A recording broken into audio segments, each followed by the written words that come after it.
Hello everyone, my name is Nirbhaya. हमारा topic है decimal. तो अभी हम अपने लास्ट वीडियो में हमने समझ लिया कि डेसिमल को हम कहाँ लगाते हैं और उसकी कितनी इंपॉर्टेंस है, हम और यूज भी कैसे करते हैं कई जगहों पे, वो सब हमने समझ लिया। अब अगर डेसिमल से रिलेटेड कुछ क्वेश्चंस आते हैं तो हम एक स्टेप बाय चलते हैं कि नॉर्मल सा एक क्वेश्चन आता है, जैसे हमने कहा कि एक कोई भी डिजिट हमने लिख ली, मान लिया ये, ठीक है, और हमने कहा कि इसको प्लेस वैल्यू टेबल पे हमें अरेंज करना है। प्लेस वैल्यू टेबल तो हमने यहां तक तो हम कर चुके हैं ऑलरेडी कि वंस, टेंस, 100, 1000, 10,000, ये हमने चार्ट पहले भी टेबल बनाया हुआ है, राइट। लेकिन अब डेसिमल भी आ गया, तो हमने ये चीज हमने पढ़ी थी कि डेसिमल के बाद जो होता है उसको हम टेंस, 100, 1000 ऐसे कहते हैं, राइट। और ये सारी चीजें हम अच्छे से समझ चुके हैं। तो अब इसको मैंने एक टेबल के अंदर लिख लिया है। अगर मुझे इस चीज को टेबल में अरेंज करने के लिए कहा जा रहा है तो मैं क्या करूंगी, मुझे कुछ नहीं करना, साफ साफ दिखाई दे रहा है। मैं इसको क्या पढ़ रही हूँ, यहाँ पे मेरा ये वंस, टेंस, 100, 100 की प्लेस है, प्लेस पर है, इसका मतलब मैंने 1 यहाँ लिख दिया।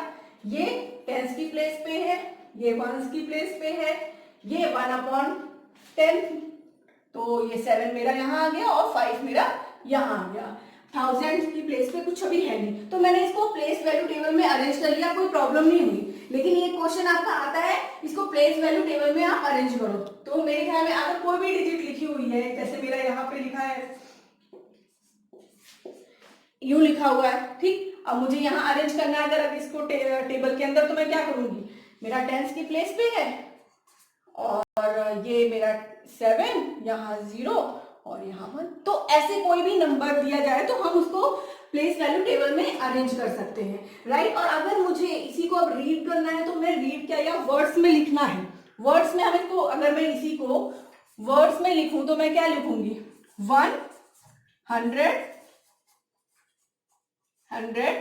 135, जो आप ये यहां तक हम हमेशा भी लिखते हुए आ रहे हैं, 35, ठीक है। अब ये क्या है, मेरा पॉइंट, तो हम इसके बाद लिखते हैं पॉइंट। और इसके बाद अब हम 75 इसको रीड नहीं करते हैं। पॉइंट के बाद कभी भी जो नंबर्स लिखे हुए हैं, डिजिट्स, उनको एज इट इज ही पढ़ा जाता है। डिजिट्स मतलब ये 7, 7, 5। हमें सिंपल है, कुछ नहीं करना। यहां तो हम जैसे रीड करते थे, जो भी डिजिट लिखी हुई है हमने वही पढ़ा। जैसे अब इसको मुझे करना है तो क्या मैं बोलूंगी, 75.701। अब मैं यहाँ पे मुझे बहुत ध्यान रखना है कि 75.701 ही मुझे बोलना है। जीरो को मैं अलग नहीं कर सकती क्योंकि वो बीच में आया है, राइट। जैसे मैंने यहाँ पे लिख दिया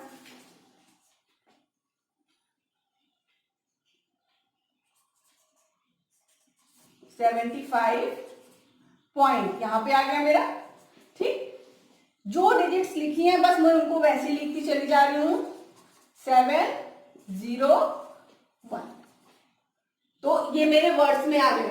मतलब हमें बहुत ध्यान रखना है, क्या रखना है कि जब भी कभी पॉइंट के बाद मेरी जितनी भी डिजिट लिखी होंगी उनको एज इट इज ही पढ़ा जाएगा, उनको हम नंबर्स बना करके नहीं पढ़ेंगे, राइट। अब मुझे समझ में आ गया कि अगर मेरा नंबर कोई लिखा हुआ है, डेसिमल लिखा हुआ है, उसको हम प्लेस वैल्यू चार्ट में कैसे लिखते हैं या हम उसको वर्ड्स में कैसे बोलते हैं। अगर अब इसी को मुझे एक्सपेंडेड फॉर्म में लिखना हो, यही नंबर मुझे एक्सपेंडेड फॉर्म में लिखना है, हमने एक्सपेंडेड फॉर्म भी पढ़ा है, लेकिन हमने अभी तक सिर्फ यहां तक के लिए किया था कि वंस, टेंस, 100 है मेरा। अब इसके आगे भी थोड़ा सा है, तो इसको बस जस्ट हमें देखना ही है। अगर मैं यहां से ही देखूं तो मुझे एक्सपेंडेड फॉर्म लिखना है, तो मैं क्या लिखूंगी, 1 है, 1 कहाँ है, 1 into 100, ये 100 पे है। देन प्लस 3 है, इंटू कहां पे है, 10। अगेन मेरा क्या है, 5, और किसके साथ मल्टीप्लाई होगा, वंस की प्लेस पे है। Then 7 multiplied by 1/10, and then again 5 multiplied by 1/100। तो मैंने जो अभी यहाँ लिखा था उसी को मैंने एक साथ लिख दिया, यही मेरा एक्सपेंडेड फॉर्म है। बहुत इजी है। अगर आपको एक बार में यहां से समझ नहीं आता तो आप प्लेस वैल्यू चार्ट टेबल में इसको रखकर बना सकते हो, अदरवाइज आप यहां से भी देख सकते हो कि मुझे क्या करना है। अब मुझे इसको करना है, अगर तो इसका एक्सपेंडेड फॉर्म क्या होगा, 7 मल्टीप्लाइड बाई किस पोजिशन पे आ रहा है, टेंस में, तो यानी 10 से मल्टीप्लाई, देन प्लस 5 मेरा किस जगह पे है, वंस पे है, तो मैंने 1 से मल्टीप्लाई किया। देन मेरा 7 मल्टीप्लाइड बाय कौन सी पोजीशन पे है, 1/10 पे। अगेन मेरा यहाँ पे क्या है, 0, जो कि किससे मल्टीप्लाई हो रहा है, 100। एंड समटाइम हम जब अभी आदत हमारी पड़ जाती है लिखते लिखते, तो हम इसको 0 वाले को स्किप भी कर सकते हैं यहाँ पे, क्योंकि मेरी यहाँ वैल्यू तो 0 ही आएगी ना, 0 से जब मैं मल्टीप्लाई करूंगी। बट स्टार्टिंग में आप पूरा ही लिखो ताकि कोई प्लेस आपसे मिस ना हो जाए। तो 1 मल्टीप्लाइड बाय 1/1000।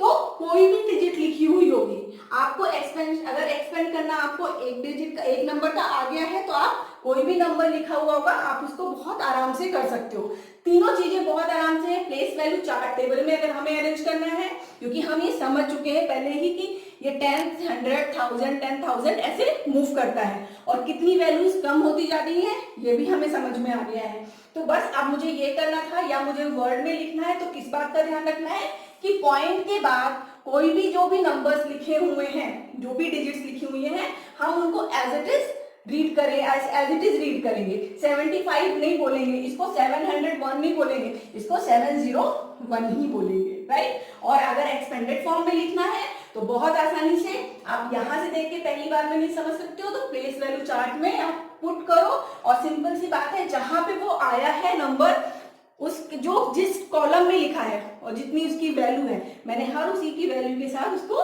मल्टीप्लाई किया। तो एक्सपेंडेड फॉर्म भी मेरे ख्याल में आपको अच्छे से समझ में आ गया होगा कि एक्सपेंड कैसे करते हैं और उनको वर्ड्स में कैसे लिखते हैं, प्लेस वैल्यू चार्ट में कैसे अरेंज करते हैं। हमारे पास अभी हमने क्या किया, हमारे पास डेसिमल में लिखा हुआ था, हमने उसको एक्सपेंडेड फॉर्म में लिखा या वर्ड्स में लिखा, राइट। अब अगर इसका रिवर्स मुझसे पूछ लिया जाए कि मुझे एक्सपेंडेड फॉर्म में, आपको दिख रहा होगा लिखा हुआ है जैसे ये, ठीक, और इसको मुझे अब डेसिमल में लिखना है, तो सेम चीज है कि अगर हम यहाँ पे देखें तो मेरा ये 3 into 100 मतलब 100 की प्लेस पे है, ये 2 into 10 है, मतलब ये यहाँ प्लेस पे है, और ये 5 है। अगर ये नहीं भी लिखा है तो आप ये समझ सकते हो 1 से मल्टीप्लाई है तो वही है, यानी 1 की प्लेस पे है। ये अगर हम देखें तो यहाँ पे 8 है और यहाँ पर 6 है। अब हमें पता है 1 के बाद ही क्या लगता है, डेसिमल लगता है, राइट। या हम इसको देख के समझ सकते हैं, या अगर हम यूज टू हो गए तो हमें अपने आप समझ में आएगा कि 325.86। अगर हम यहाँ पे देख के आराम से समझ सकते हैं तो ठीक है पहली बार में, अदरवाइज हम चाहें तो हम इस टेबल के अंदर भी प्रॉपरली लिख करके हम देख सकते हैं कि मेरी डिजिट कहाँ आ रही है। तो मेरा बस ये काम हो गया कि मैंने इसको डेसिमल में लिख दिया, ठीक। ऐसे कोई भी डिजिट लिखी जा सकती है, हमारा कोई भी नंबर है, मान लिया यहाँ पे है 725.001। अब मुझे इसको लिखना है, अगर इसको डेसिमल में लिखना है तो मैं क्या करूंगी, मुझे पता है 275 वंस के बाद मेरा डेसिमल लगता है, ठीक है, तो मैं ऐसे डेसिमल लगाऊंगी, और 10th की जगह पे भी 0 है, 100 की जगह पे भी 0 है, 1000 की जगह पे 1 है, तो मैंने लिख दिया डेसिमल में रिप्रेजेंट कर दिया इसको, ठीक है। तो आई होप ये बहुत इजी है, बस एक बार आप चार्ट में उसको अरेंज कर लो। अगर आप पहले समझ चुके हो इन चीजों को लास्ट वीडियो में, तो आपको ये बिल्कुल भी प्रॉब्लम नहीं कर रहा होगा, ठीक। अब जैसे अगर बाय द वे वर्ड्स में लिखा हुआ हो 432 एंड 600, थोड़ा सा चेंज लिखा हुआ है, तो अब हम यहाँ क्या देख सकते हैं 400। तो सबसे पहले मैं इसको ही चेंज करने की कोशिश कर रही हूँ, 400 सबसे पहले लिख दिया, 32 प्लस मैं 32 ऐसे लिख दे रही हूँ, ठीक, तोड़ तोड़ के कर लेते हैं। एंड कितना लिखा हुआ है 600, ठीक, हमें यहाँ पे ध्यान देना है 100 लिखा हुआ है, राइट, ठीक है। तो अब मैं इसको क्या करूंगी, अगर मैं इसको एक साथ लिखूंगी तो मैं कैसे लिखूंगी 432.06, ओके। 100 मतलब यहाँ पे आपकी डिजिट आ रही है, 10th वाली जगह पे कुछ नहीं है, तो हम एक बार में भी इसको काम को कर सकते हैं। हमें नहीं समझ में आ रहा है तो मैं इसको ब्रेक करके जो लिखा है 432, ठीक है। एंड यहाँ पे अब ये हम सोच सकते हैं, हमेशा पॉइंट बोलते हैं, है ना, एंड भी लिखा है यहाँ, एंड 600 लिखा हुआ है, तो 100 को मैंने यहाँ पे ऐसे शो किया और जब हमने डेसिमल में लिखा तो हमारा ये आंसर आ गया।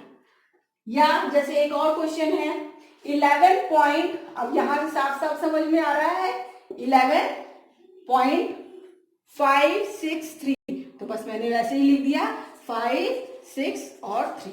तो अगर मुझे डेसिमल में लिखना है तो बहुत आराम से मैंने एक इसको पढ़ा और अकॉर्डिंगली लिख दिया। तो अब इसका रिवर्स भी हम सीख गए कि हमें अगर डेसिमल में लिखा है तो हम उसको एक्सपेंडेड फॉर्म भी लिख सकते हैं, उसको वर्ड्स में भी लिख सकते हैं, राइट। और अगर हमारा वो वर्ड्स में लिखा है या एक्सपेंडेड फॉर्म में लिखा है तो हम उसको डेसिमल में भी लिख सकते हैं। अगर ऐसे ना होकर मेरा डिजिट मान लिया यहाँ जैसे लिखा हुआ है 4/5, अब इसको मुझे डेसिमल में लिखना है तो मैं क्या करूंगी, मुझे अभी अगर मैं इस तरीके से करना चाहूँ तो मेरे यहाँ पे नीचे 10, 100 या 1000 कुछ ऐसा बनना चाहिए, तो मेरे लिए इजी हो जाएगा। मैं यहाँ क्या सोच सकती हूँ कि मैं इसको किससे मल्टीप्लाई करूँ कि नीचे मेरी चाहे 10 आ जाए, चाहे 100 आ जाए, चाहे 1000 आ जाए, कुछ ऐसी डिजिट आ जाए। मैं क्या करती हूँ, इसको मैं 2 से मल्टीप्लाई कर दूँ तो मेरा 10 हो जाएगा। तो मैं नीचे मल्टीप्लाई करूंगी तो ऊपर भी मल्टीप्लाई करूंगी। हमने फ्रैक्शन में बहुत अच्छे से समझा है कि अगर हम डिनोमिनेटर को कर रहे हैं तो न्यूमरेटर को भी करना बहुत जरूरी है। तो मेरा कितना आ गया 8/10, राइट। अब 8/10 आ गया तो मुझे समझ में आ गया कि यहाँ पे क्या है, इसी के 10 मेरा यहाँ आ रहा है तो इसके पहले ही 0 लगे, पॉइंट लगेगा और मेरा 8 बन गया, ठीक। तो यहाँ होल में तो 0 ही है, अंदर साइड में कोई डिजिट है नहीं, मैंने यहाँ 0 लगा दिया, ठीक। मेरा ये डेसिमल में नंबर बन गया। या मेरा यहाँ लिखा हुआ है, यहाँ कर लेते हैं, मान लिया 3/4 है। अब 3/4 को मैं क्या करूं, मुझे फिर से नीचे चाहिए, चाहे वो 100 बने, 1000 बने, 10 बने, नीचे सब तरफ कुछ ऐसा चाहिए। तो मैं इसको ऐसा कर दूं 25 से मल्टीप्लाई कर लेती हूँ, ठीक है। 25 से मल्टीप्लाई करने पे मेरा नीचे तो 100 आ जाएगा और ऊपर अकॉर्डिंगली आ जाएगा। नीचे मेरा 100 आ गया, ऊपर 75 आ गया, ठीक। अब दोबारा से मुझे इसको डेसिमल में लिखना है, यहाँ से हमने बहुत आराम से समझ में आ रहा है कि ये 2 प्लेस उधर है तो 0 पॉइंट यहाँ पे इस साइड में 7, 5, क्योंकि मैं 7 और 5 मेरा इस जगह पे आ गया। ऐसे ही अगर मेरा कोई नंबर फ्रैक्शन में दिया गया है तो मैं नीचे कोशिश करूं कि पहले अगर वो मेरा 100, 1000, 10 कुछ भी ऐसा नीचे डिनोमिनेटर बन जा रहा है तो हम डेसिमल वाले प्लेस पे उसको आराम से अरेंज कर सकते हैं। तो आप कोई भी अगर एक्सपेंडेड फॉर्म है, वर्ड्स में है या फ्रैक्शन फॉर्म में है तो उसको हम डेसिमल में कैसे लिखते हैं ये भी आप अच्छे से समझ गए और इसका इनवर्स भी आप समझ गए कि अगर वो डेसिमल में लिखा हुआ है तो हम एक्सपेंडेड फॉर्म में या वर्ड्स में उसको कैसे लिखते हैं। तो अभी के लिए पहले इस तरह के कुछ क्वेश्चंस की प्रैक्टिस जरूर करो और उसके बाद हम इसके आगे के डेसिमल में बहुत सारी चीजें हैं जो हम 1 by 1 करके सीखेंगे। तो hope you like my video. If you like then please like, share, subscribe and don't forget to press the bell icon.